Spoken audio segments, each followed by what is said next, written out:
नमस्ते सदा वत्सले मातृभूमे। हम लोग डिस्कशन करने जा रहे हैं। आज चुनाव आयोग ने प्रेस कॉन्फ्रेंस की और सबसे खास बात है कि चुनाव आयोग ने जो 17 इनिशिएटिव की बात कही थी, उन सारे 17 के 17 इनिशिएटिव पर वो अड़े हैं। अब बड़े भारी प्रश्न उठे क्योंकि वो 17 इनिशिएटिव जो उन्होंने कहे थे उसमें तो सबसे पहला एसआईआर की बात थी। एसआईआर हम सब जानते हैं कि कितने बड़े स्तर पर एसआईआर करवाया गया। खूब भय बेला हुआ, सुप्रीम कोर्ट आए, फिर हाई कोर्ट गए, फिर सुप्रीम कोर्ट आए, पब्लिक स्टेटमेंट दिया, वोट चोरी का इल्जाम लगाया और क्या नहीं किया। राहुल गांधी को मालूम है कि कांग्रेस का वहां सुपड़ा साफ है, कांग्रेस को कुछ मिलना नहीं है। बड़ी गठबंधन में वो उनको 10-5 सीटें कुछ मिल जाए तो बात अलग है, जिंदा रहने के लिए कि कांग्रेस वहां जिंदा है। इसलिए राहुल गांधी को लग रहा था कि वो इस विषय को उठाकर कम से कम मीडिया का अट्रैक्शन तो पाले, कम से कम मीडिया के सामने तो आ जाए। इसलिए वो वोट चोरी से लेकर सब कुछ कर रहे थे। हालांकि राहुल गांधी का, जो मैं लगातार कहता आया हूं कि राहुल गांधी का प्लान ये भी लगातार है कि वो भारत में नेपाल या बांग्लादेश ऐसी स्थिति बना लें। हालांकि ये असंभव सा लगता है। ये असंभव लगता नहीं है, ये संभव है, क्योंकि इस तरह की घटनाओं के विषय में अगर हम बात करेंगे तो ये 400-500 वर्षों में एक बार इस तरह की घटना होती है। मुस्लिम काल में बात करेंगे तो भी 20-30-40 साल में वो राजा को मार देते थे, वो मतलब नवाब को, या आक्रांता, एक आक्रांता दूसरे आक्रांता को मार देता था, वैसी घटनाएं मिलती थी। अन्यथा भारत में 500-600 साल में कोई एक सत्ता परिवर्तन की बात आती है। मैं अगर बात करूं कि मौर्य वंश, तो मौर्य वंश आया तो नंद वंश को समाप्त करके आया। मौर्य वंश लंबे समय तक चला, उसने बहुत लंबे समय तक शासन किया। फिर उसके बीच में ट्रांजिशन पीरियड आया। ट्रांजिशन के बाद गुप्त वंश जब बैठा तो गुप्त वंश ने भी लंबे पीरियड तक शासन किया। मैं मानकर चलता हूं कि 5 से 10 पीढ़ियां तो ये देखती हैं। इसलिए भारत में एटलीस्ट ये संभव नहीं है। भारत में जब अंग्रेज आया तो अंग्रेजों ने भी 200 साल शासन किया, मुसलमानों ने, मुगलों ने 300 साल शासन किया, उससे पहले अफगानों ने शासन किया। उससे पहले अगर हम बात करें तो विखंडित 3 भारत हमारे देश में दिखाई पड़े। और ये सारी चीजें, ये इतिहास जो है भारत का, वो ये बता रहा है कि भारत में ये संभव नहीं है जैसा वो सोचते हैं, क्योंकि भारत की जनता उस प्रकार की जनता नहीं है। जब तक जब तक बहुत बड़ा कोई कांड ना हो जाए, जैसे पिछली कांग्रेस सरकार थी, कांग्रेस सरकार के समय पर अन्ना हजारे सामने आए थे और अरविंद केजरीवाल खेल खेल रहे थे, फिर भी वो चुनाव से ही सरकार गई थी। वो सरकार भी वो तख्ता पलट कर नहीं पाए थे। वो कोशिश उन्होंने जरूर करी कि रेल मंत्रालय के बगल में अपनी बात कहने के लिए, वहां इकट्ठा करने के लिए दिल्ली भरो, दिल्ली में 2 लाख 5 लाख लोग इकट्ठे हों, लेकिन वो संभव नहीं हो पाया था क्योंकि सरकार भी बहुत सजग है। और भारत का सत्ता केंद्र केवल दिल्ली में नहीं है। भारत की कमांड, फर्स्ट कमांड कहीं और बन बैठती है, सेकंड कमांड कहीं और बैठती है, साइड कमांड कहीं और बैठती है। इसलिए भारत में जो सिचुएशन है उसमें ये काम लगभग असंभव सा है। अगर आप प्रधानमंत्री राष्ट्रपति को चारों ओर से घेर कर वहां पर बैठ भी जाएंगे तो भी आपकी मृत्यु निश्चित है, क्योंकि वहां जो अंदर है वहां पर तो आप थोड़ा सा कर सकते हैं लेकिन बाकी नहीं कर सकते। ब्राजील में बल्सोनारो ने ये कोशिश की थी, ब्राजील का क्या हुआ। और पिछली जो बाइडेन ने जब सरकार बनाई थी तो डोनाल्ड ट्रंप ने भी ये प्रयास किया था, उनका भी क्या हश्र हुआ। इसलिए बड़े देशों में ये संभव नहीं हो पाता। लेकिन राहुल गांधी के मन में, चूंकि वो छोटा सोचते हैं, बहुत माइन्यूट सोचते हैं, इसलिए वो विश्व भर में ये समर्थन हासिल करने की कोशिश कर रहे हैं कि भारत का इलेक्शन प्रोसेस ठीक नहीं है, भारत के इलेक्शन प्रोसेस से वो नाखुश हैं और भारत में इलेक्शन प्रोसेस डेमोक्रेसी को रिप्रेजेंट नहीं करता।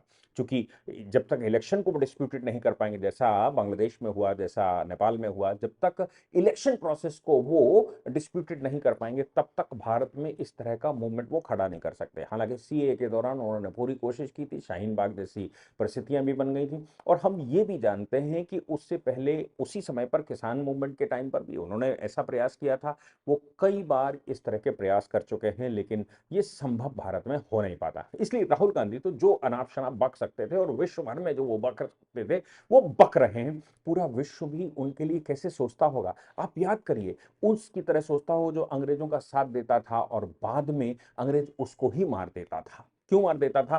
क्योंकि अंग्रेज कहता था तुम अपने राजा के नहीं हुए, तुम अपने देश के नहीं हुए, तुम अपनी कौम के नहीं हुए, तुम अपने उसके नहीं हुए, तो हमारे कहां से हो सकते, इसलिए तोप से लगाकर मारता था। मुस्लिम शासन के दौरान भी जिन लोगों ने मुसलमानों का साथ दिया और भारतीय सत्ता को चुनौती दी थी, उन लोगों को भी मुस्लिम शासकों ने मारा ही, उनको जीवित भी नहीं रहने दिया, सत्ता तो बहुत दूर की बात है। वो इसलिए क्योंकि उनको सबको मालूम है जो अपने भाई बहन परिवार अपनी कौम अपनी जाति अपना देश अपने मोहल्ला अपने लोगों का नहीं हुआ, वो हमारा कैसे हो सकता है। इसलिए राहुल गांधी पर निश्चित तौर से विश्व के ज्यादातर कंट्री हंसी ही बनाते होंगे कि किस प्रकार का ये व्यक्ति है और किस प्रकार का व्यक्तित्व है जो अपने ही देश की सत्ता के खिलाफ, अपने देश की अक्षुण्णता के खिलाफ, अपने देश की सॉवरेंटी के खिलाफ ही यहां विदेशों में चर्चा करता घूमता है। इसलिए राहुल गांधी की बात माइनस कर दीजिए। हालांकि कांग्रेस का ऑफिशियल स्टेटमेंट आया है ईवीएम जब जब इलेक्शन कमीशन ने प्रेस कॉन्फ्रेंस की, उसके बाद उन्होंने कहा कि भाई वन टाइम होना चाहिए, ये प्रोसेस समय गलत चुना गया, कुछ तो बोलना ही था, इसलिए समय गलत की उन्होंने अनुशंसा कर दी। चुनाव आयोग ने जो मुख्य परिवर्तन किए हैं, 1200 से ज्यादा एक पोलिंग स्टेशन पर वोट नहीं हो सकते, पहली बात, यानी कि 1200। और हमारे यहाँ 50 से 60% अगर वोट पड़ता है तो मान के चलें 500 600 700 वोट पूरे दिन में पड़ने वाला है, तो एक पोलिंग स्टेशन पर 1200 वोट, पहली बात। एक ऑफिशियल आपको आईडी कार्ड रखना पड़ेगा, वो आपको लेकर आना पड़ेगा। बूथ के बाहर ही मोबाइल फोन संचय की व्यवस्था की गई है, क्योंकि जब भी हम वोट डालने जाते हैं तो बड़ी बड़ी समस्या आती थी कि मोबाइल कहाँ ले जाएं, वहां पहुंचते हैं, क्योंकि आजकल मोबाइल पार्ट ऑफ लाइफ हो चुका है, इसलिए मोबाइल बाहर रखा जाएगा, ऐसी व्यवस्था कर दी गई है। एडिशनल बूथ की व्यवस्थाएं भी इसमें कर दी गई, जो सेंसिटिव एरिया है उनमें वोटिंग कम, मतलब वोट कम बूथ पर, और एडिशनल वोट की व्यवस्था वहां पर की गई कि भाई वहां पर वोट जो है आसानी से पड़ जाए। फिर जो सबसे महत्वपूर्ण, जिस पर बहुत सारे प्रश्न खड़े किए गए थे, ईवीएम बैलेट पेपर जिसको वीवीपीएटी कहते हैं, वो बड़ा सा दिखाई पड़ेगा, कलर्ड फोटोग्राफ दिखाई पड़ेगी कैंडिडेट की, और जो मशीन है मशीन में भी large serial number, large ballot दिखाई पड़ेंगे, वो बेटर विजिबिलिटी है, साफ दिखाई पड़े, 100% वेबकास्टिंग हर एक पोलिंग स्टेशन पर होगी। वेबकास्टिंग से मतलब है वहां पर सब जगह सीसीटीवी लगे होंगे, सब जगह से वो बिल्कुल साफ दिखाई पड़ेगा कि क्या चल रहा है। इसके अतिरिक्त वीवीपीएटी के मामले में उन्होंने कहा, अगर मिसमैच होता है किसी प्रकार का फॉर्म 17C में और ईवीएम में जो ट्रिगर करेगा उसमें अगर मिसमैच होता है तो दोबारा रिकाउंटिंग उस बूथ की होगी, निश्चित तौर से उस बूथ की रिकाउंटिंग होगी। अगर जो वोट डाला गया और जो वोट मशीन में निकला वो वोट अगर मैच नहीं करता है तो। दूसरी बात उन्होंने कहा कि जो पोस्टल बैलेट की बात आती है, वो दो ईवीएम राउंड की से पहले, final before two EVM rounds, दो ईवीएम राउंड के पहले उसको कैलकुलेट किया जाएगा। डिजिटल इंडेक्स कार्ड बनेगा, सबकी वो होगी। आधार का क्लैरिफिकेशन उन्होंने दिया है, आधार के मामले में उन्होंने कहा है कि ये सिटीजनशिप का प्रूफ नहीं है, ये रेजिडेंस का प्रूफ नहीं है, डेट ऑफ बर्थ का प्रूफ नहीं है, और सुप्रीम कोर्ट की रूलिंग के अनुसार, लेकिन हमने यहां पर इसको लिया है, इसको ऑप्शनल रखा है, जो लोग भी आधार दे सकते हैं वो आधार दे सकते हैं, नहीं दे सकते तो नहीं दे सकते। इसके अलावा बीएलओ और जो बाकी पोलिंग स्टाफ है, सीएपीएफ का स्टाफ है, और जो ऑब्जर्वर्स वहां पर रहेंगे, ईआरओस एईआरओस, ये सारे जो टीमें बनती हैं, इनकी सबकी लगभग डबल पे कर दिए, रिम्यूनरेशन का डबल कर दिया गया है, उनके किराया भाड़ा और ये सब कुछ करने का प्रयास किया गया है। हालांकि ये सब जानते हैं कि मैंडेटरी होता है, इलेक्शन कमीशन के आदेश को कोई भी सरकारी कर्मचारी मना नहीं कर सकता, कोई भी सरकारी नौकर मना नहीं कर सकता, उसकी नौकरी चली जाती। फिर भी इलेक्शन कमीशन को यह लगा कि अगर उसका खर्चा पूरा नहीं होता है तो फिर खर्चे की व्यवस्था हम करेंगे, इसलिए उन्होंने उनके खर्चे की व्यवस्था की है, और उनकी रिफ्रेशमेंट की व्यवस्था भी की है कि भाई उनका रिफ्रेशमेंट, उनको खाएंगे पिएंगे क्या। हालांकि मैं समझता हूं, जो मैं अभी तक चुनाव में कभी भी काम करता रहा, हर चुनाव में ही लगभग पिछले 20-25 साल से मैं रहता हूं, हर एक चुनाव में जो लोग कैंडिडेट होता है वो पोलिंग बूथ के खाने पीने रहने की व्यवस्था भी करता ही है, उनके उनके उनके उनके उनकी चिंता करता है। लेकिन फिर भी अगर ना करे तो इलेक्शन कमीशन ने उनके रिफ्रेशमेंट का पे भी डबल कर दिया है। इलेक्शन शेड्यूल के मामले में उन्होंने कहा है कि भाई इलेक्शन का जो शेड्यूल है वो दिवाली और छठ पूजा कि बात की बात कही है उन्होंने, कि जो पोलिंग फेसेस हैं उनमें उन्होंने कहा है कि पॉलिटिकल पार्टी या फेस्टिवल जो शेड्यूल्स हैं, जो 18 से 22 28 तारीख तक चल रहा है, छठ पूजा चलेगी, mostly parties have requested election commission कि भाई इमीडिएटली छठ पूजा के बाद करवा दिया जाए। हालांकि अगर छठ पूजा के बाद नहीं होता है तो सबसे ज्यादा नुकसान उसमें भारतीय जनता पार्टी का होने वाला है, क्योंकि जो लोग भी बिहार के बाहर रहते हैं उनको मैं ऐसे लोगों से मिला हूं जो बिहार के बाद रहते हैं, बाहर रहते हैं, उनमें 100% भारतीय जनता पार्टी का वोट होता है। 100%। मैं पूरे देश में घूमता हूं, 100% भारतीय जनता पार्टी का वोट होता है जो अपने प्रदेश से बाहर रहता है, क्योंकि जातिगत जातिगत राजनीति वो केवल वही खेलता है जो वहां पर रहता है, जिसको चैलेंजेस होते हैं वही देखता है, बाकी के नहीं देखते।